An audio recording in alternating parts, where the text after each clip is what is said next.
Hi everybody, welcome back to English 1301. It's been a long time since we've seen one another. I hope you are all doing well under these really difficult and different circumstances. But I wanted to offer some just kind of general information about where we're going with the class right now. And hopefully this video and me walking through some of this information will be helpful. You're just going to have to ignore the reflection on my glasses that make me look kind of crazy. So what I'm going to do is pull up our D2L screen just to refamiliarize ourselves with those different spaces and to kind of see where we're going to be focusing our attention in the upcoming weeks, right? So y'all will remember this. This is our 1301 area in D2L. Remember that the announcements is where I will keep posting reminders and just a general idea of what to expect every week. So just always keep an eye on the announcements and make sure that you're getting those notifications either on the Pulse app if you're using that, or through text messages on your phone if you set up those notifications like we talked about at the beginning of the semester. Okay, so nothing really new here, but what I want you to do is take some time to look through the content area. So if you click on the content, in the overview, you might see this, right? This is something that is pretty familiar and the same from before, but I've added the syllabus addendum here, and that's kind of going to walk through an explanation of how the class has changed, so you can always access that there. But I want you to note that this is, when you have overview selected, this is what you'll see.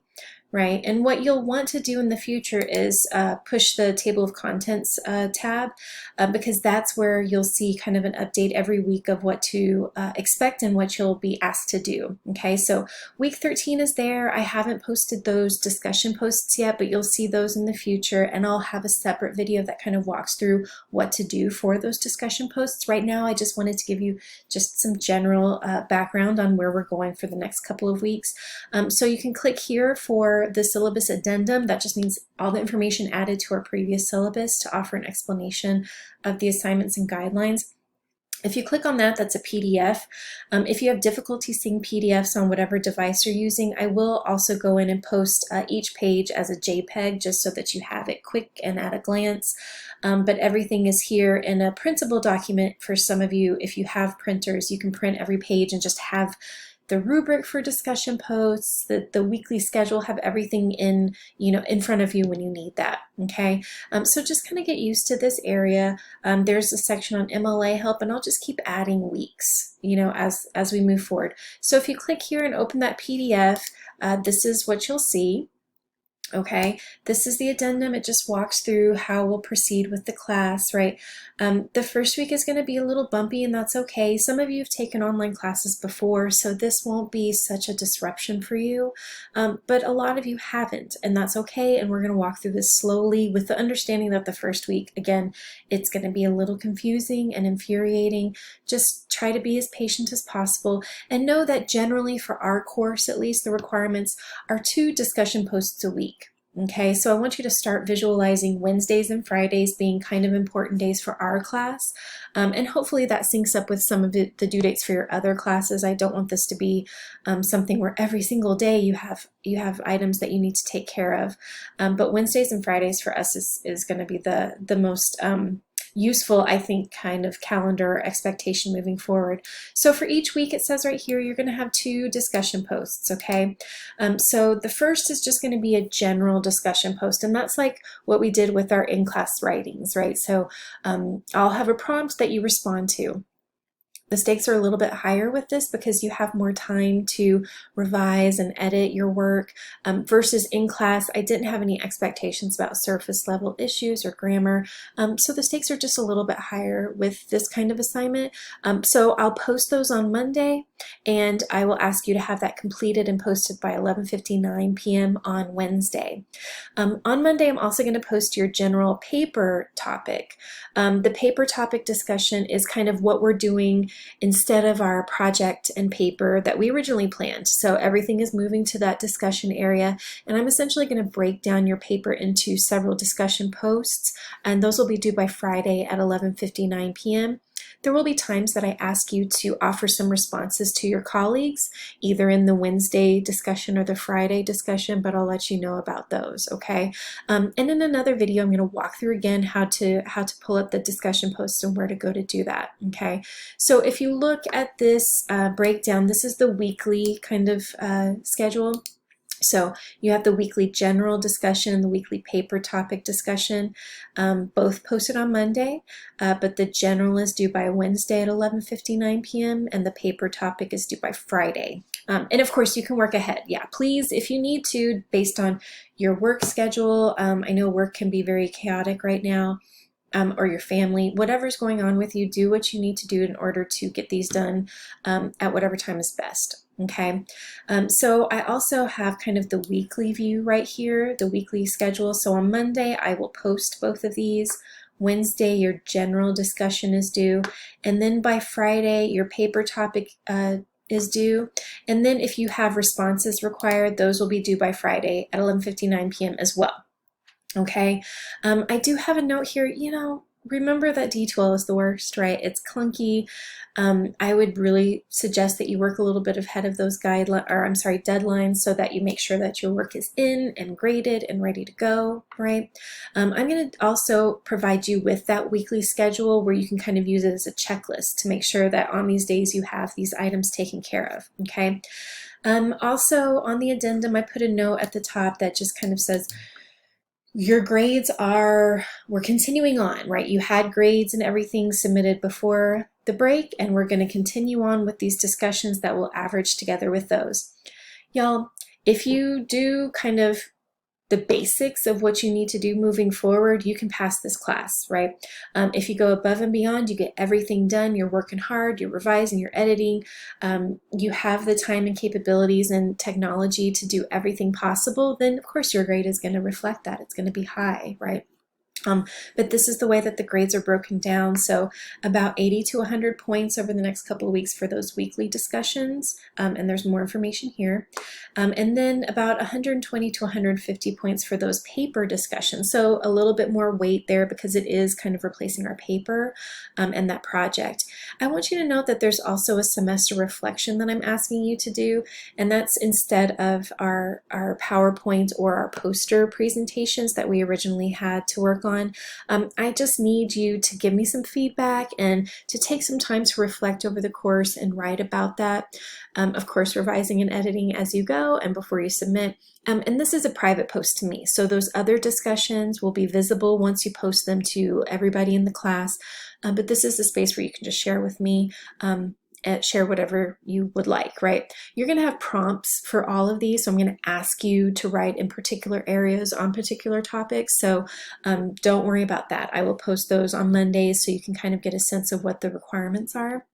Okay, if you're feeling confused or nervous or you just want to touch base with me, my new office hours are going to be from 12 every day till 1:30 p.m. That's Monday through Thursday. If that doesn't work for you because of work, family, whatever is going on in this crazy world for you right now, just let me know and we can make an appointment.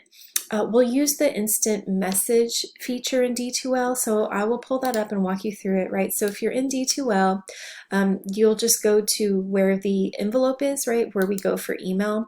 Instead of clicking email, you want to click instant messages, and that will open a pop-up window. So if you have pop-ups blocked on your computer or on your tablet, make sure that you've disabled that so that you can actually see this. Okay, so you'll go to the class list area, and that's where, based on, our course is selected, make sure that our course is selected for you.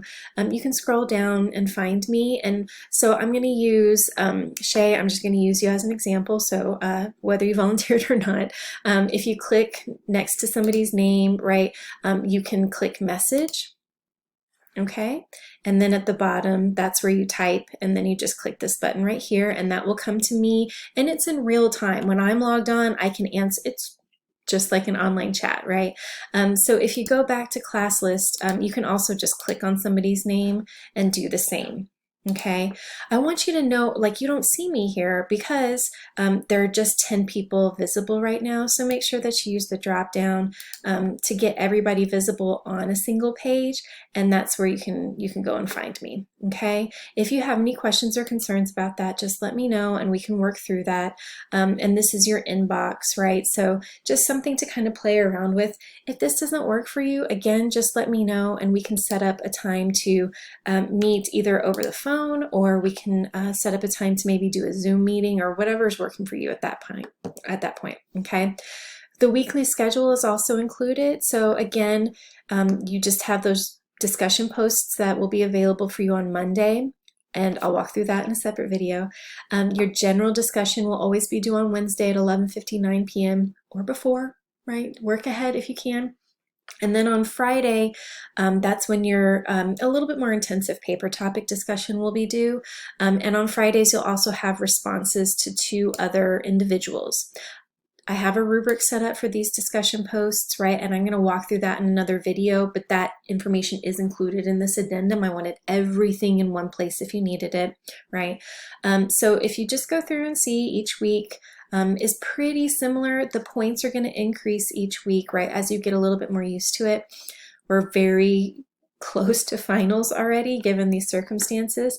So again, we have the Monday posts, and then on Wednesday and Friday we have those things due, but the added item is going to be that reflection that'll be due by Sunday, but of course you can work ahead. I'm going to post that reflection on Wednesday just to give you some leeway and some head time to work on those other discussions, okay? Here I have some information to update you on our final paper and how that's kind of changed. So we're still going to work to use research. I'm going to ask you to look back at Choi's article and Brown's article. We worked with both of them already, so they shouldn't be anything new. Those are both posted on D2L as well. I'm going to ask you to maybe pull some useful quotes from them so we can kind of work with using research and MLA guidelines, but everything will still remain in those discussion posts, okay? Instead of comparing and contrasting with somebody else when we come to, that topic of food culture, I don't want to require that interview. I just don't think it's fair at this point, considering where we are, to ask you to do that. And so what we'll do is kind of work to compare and contrast our own experience, right? So looking maybe back at an old food memory, or that, that quintessential food memory that you have, and maybe something that's a little bit more recent, right? So just when you have a moment, take a look through all this information, and then note that there's the rubric also. So if you want to get an A grade out of these points that are right here, this is what you'll want to do, right? Follow the guidelines, follow MLA format if that's required, offer responses to one another if that's required, but of course do the work to revise, edit, and do all of that kind of work before you submit. And then here's the requirements for a B. I don't think we should be striving for a C, or definitely a D, and absolutely not an F. So let's stay out of those areas. But when you have some time, look through that in more detail, and I'm going to post another video that kind of walks you through that information, okay? So that's generally where we are right now with the class and where we're moving. I hope that y'all are doing really well. I'm here for you if you need me. If you need resources, just reach out and I can connect you with people or organizations. But just generally, I am missing your faces and hoping that I hear from you in our online discussions or via email very soon. Okay, bye.